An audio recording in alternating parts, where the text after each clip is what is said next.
Monsieur le Président de l'Association Conciliateurs de France, Mesdames et Messieurs les conciliateurs, Mesdames et Messieurs, donc la conciliation a 40 ans aujourd'hui. 40 ans, c'est effectivement une date tout à fait importante. Et il m'a semblé essentiel, je crois que le mot est celui-là, que nous puissions ensemble marquer de manière un peu solennelle cet anniversaire. L'apport des conciliateurs à l'institution judiciaire est en effet essentiel, et c'est cela que j'ai voulu souligner dans cette rencontre qui est aujourd'hui organisée avec vous. Favoriser la conciliation est l'une de mes priorités, qui s'est traduite dans celui des chantiers de la justice, qui a été consacré à la simplification de la procédure civile. Et cette mission sera à nouveau reconnue dans la loi de programmation pour la justice que j'aurai l'occasion de présenter au Parlement dès la fin de ce printemps ou le tout début de l'été. Cette reconnaissance de la conciliation et donc du rôle des conciliateurs fonde une certaine vision de la société au sein de laquelle il apparaît préférable de rechercher l'apaisement et la convergence des points de vue avant même tout contentieux. Je tenais également, par le biais de cette rencontre, à vous assurer personnellement, Mesdames et Messieurs les conciliateurs, de toute la considération qu'a le ministère de la Justice pour la fonction que vous exercez de manière bénévole et au service de nos concitoyens. C'est donc avec beaucoup de satisfaction, mais aussi beaucoup de gratitude, que je vous réunis aujourd'hui, 40 ans, jour pour jour, après la signature du décret fondant le statut des conciliateurs. 40 ans marquent une étape. C'est l'âge où l'on commence à effectuer les premiers bilans, mais c'est aussi l'âge où on continue à se placer en perspective et à réfléchir à l'avenir. C'est l'âge où on a suffisamment acquis d'expérience pour savoir à la fois qui l'on est et ce que l'on veut devenir. Et ce sont donc ces deux points peut-être que je souhaiterais aborder devant vous, à la fois un bref retour sur notre passé et les perspectives d'avenir. La conciliation, je crois, peut s'appuyer sur une histoire, sur une volonté et sur une expérience. La conciliation a été institutionnalisée après une phase d'expérimentation qui avait été menée dans 4 départements à compter de l'année 1976. L'expérience s'étant révélée positive, il a été décidé de la généraliser. C'est ainsi qu'a été publié le décret du 20 mars 1978 relatif aux conciliateurs. La circulaire qui accompagna la réforme spécifiait alors que l'implantation des conciliateurs devait répondre à un besoin local. Toute latitude était laissée aux cours d'appel pour déterminer en fonction des nécessités locales les cantons où la présence d'un conciliateur était utile. Et il fut constaté 3 ans plus tard que le besoin était bien présent, puisque en 1981, 1000 conciliateurs avaient déjà été recrutés. La circulaire indiquait également que les qualités primordiales recherchées chez les candidats à la fonction de conciliateur étaient, je cite, le bon sens, la faculté d'écoute, la disponibilité et l'aptitude à être attentifs aux situations très diverses qui leur sont soumises. Elle ajoutait, cette circulaire, des connaissances juridiques ne sont pas indispensables. Nous pouvons aujourd'hui, je crois, mesurer le chemin parcouru. Les qualités humaines demeurent bien sûr essentielles pour pouvoir assurer une mission de conciliation, et j'ai pu le mesurer lorsque j'ai eu l'occasion de parler avec tel ou tel d'entre vous. Mais cette mission, cette fonction exige dorénavant également une capacité d'analyse juridique sans laquelle le conciliateur ne pourrait, je crois, exercer efficacement ses fonctions. L'évolution de notre société, qui se juridicise peut-être à l'excès, l'exige en tout cas désormais. Mais cela offre aussi, je crois, de meilleures garanties pour les justiciables, et c'est bien entendu tout l'intérêt du travail que vous faites. L'exigence d'une expérience juridique a donc été introduite par un décret du 25 février 1993. Cette expérience a été fixée à 3 ans par un décret de 1996. C'est toujours ce niveau de connaissance et d'expérience qui est exigé aujourd'hui pour le recrutement des conciliateurs de justice. Depuis 2009, cette exigence, fondée sur l'expérience, est complétée par une formation dispensée par l'École nationale de la magistrature. Je voudrais d'ailleurs ici saluer la présence de son directeur et son engagement à vos côtés pour vous appuyer. Aujourd'hui, l'ENM propose des modules conçus pour les conciliateurs de justice et portant sur des thèmes très variés qui sont adaptés à vos missions.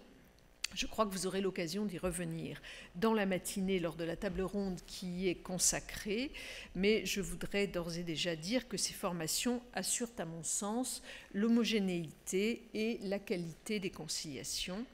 Elles vous permettent, en outre, d'échanger sur vos expériences et sur vos pratiques. Parallèlement à ces avancées dans le recrutement et la formation, la mission et le rôle des conciliateurs n'ont eu de cesse d'être étendus et renforcés. La loi de 1995 a confié aux conciliateurs une mission inédite puisqu'elle a permis aux juges de leur déléguer sa mission de conciliation. Les conciliateurs sont alors devenus des conciliateurs de justice. Le décret du 1er octobre 2010 est allé plus loin encore. Il a introduit la conciliation déléguée à un conciliateur de justice dans les dispositions communes à toutes les juridictions du Code de procédure civile. Il a étendu la conciliation au tribunal de commerce. Il a créé la fonction de conseiller chargé de suivre l'activité des conciliateurs de justice et des médiateurs et de coordonner leur action dans le ressort de la Cour d'appel. Durant cette période, le nombre de conciliateurs a augmenté. Et ce constat d'augmentation traduit à la fois le succès et le besoin croissant de conciliation. En 2001, vous étiez 1800, vous êtes aujourd'hui plus de 2000 à œuvrer au service de la justice en proposant à nos concitoyens une alternative au procès, gratuite et accessible, fondée sur la recherche d'un accord, contribuant ainsi à l'apaisement des relations sociales. Ce message qui figure sur le programme de la petite célébration que nous organisons aujourd'hui synthétise la portée et l'intérêt de la conciliation. Mais ce message, je crois, met surtout en valeur l'engagement des conciliateurs de justice qui, depuis maintenant donc 4 décennies, travaillent au service de la justice et des citoyens. 4 décennies, mais 4 décennies qui ont également un avenir à écrire. Je crois en effet que l'engagement que chacun et chacune d'entre vous avez mis dans vos fonctions prédit un nouveau déploiement de la conciliation. 40 ans donc. Forte de son parcours et des bases solides sur lesquelles elle s'est construite, la conciliation va, c'est certain, continuer à se développer. C'est en tout cas l'ambition que je porte.